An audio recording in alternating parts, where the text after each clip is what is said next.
I am alarmed about the condition of the country if we don't change direction. Governor Mitch Daniels talks about the nation's debt, Washington, and trusting the American people. He was in town promoting his new book today.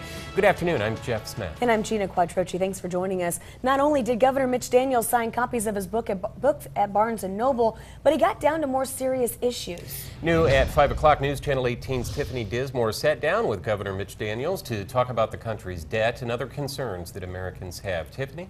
Jeff, Gina, the most talked about candidate not running for president says he didn't write the book for politicians in Washington, but if they want to take a read, they can go right ahead.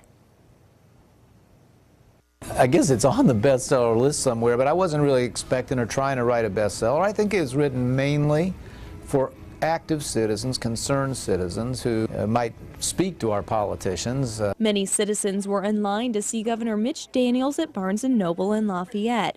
With his book in hand, all waited for their chance to talk to their man, Mitch. A friend of mine read the book on a Kindle and said every American should read it. And Daniels addresses every American in his first book. I'm not going to write a book about myself. It'd be boring, first of all. The nation's debt is a hot topic in keeping the republic. Based on his experience as Indiana's governor, he says saving the country begins with trusting its people. Instead of treating them as victims and helpless, almost children who need to be protected against their own mistakes, we should assume that folks can make their own decisions about their health care and about their mortgages and about where their kids go to school, about what light bulbs to buy. These ideas are why so many say they are disappointed politics' hottest candidate is not running for office. Wish he was running for president, but I understand why he's not. That doesn't mean if a call came about being vice president, it would be out of the question. You know, revisit my family and see if they saw it differently, and I have no idea what they'd say.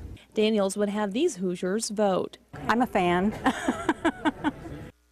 Daniels says he isn't much of a planner and isn't sure what the future holds after he leaves office in 2012. Tiffany Dismore, News Channel 18.